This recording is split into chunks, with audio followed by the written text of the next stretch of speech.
Ever wondered how a seemingly normal day could take a dark turn?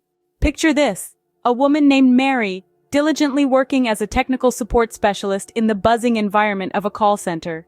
The phones were ringing relentlessly, and Mary was trying to keep up with the barrage of calls. After lunch, she picked up a call that would change her life.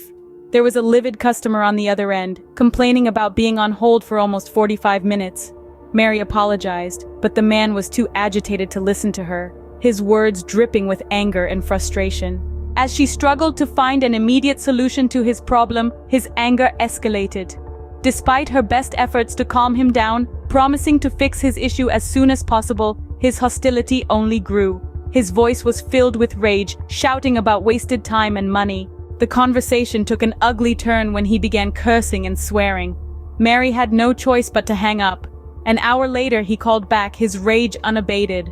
When he started using foul language again, Mary ended the call abruptly. But as the day came to a close, the man called back, his tone now subdued and filled with embarrassment.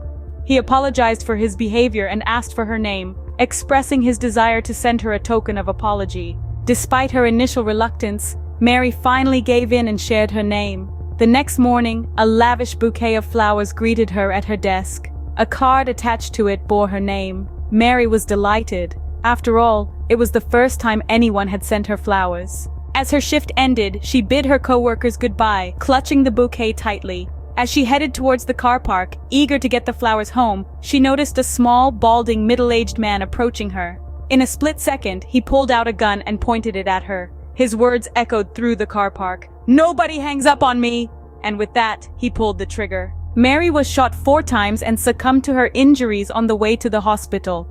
The police managed to track down and arrest her murderer, who turned out to be none other than the angry customer.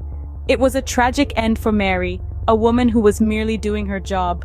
He had used the bouquet of flowers to identify her, turning an innocent token of apology into a deadly weapon of identification. Mary's story serves as a chilling reminder of how a seemingly mundane day can take a horrifying turn, shedding light on the darker side of human nature that can lurk behind the most mundane interactions.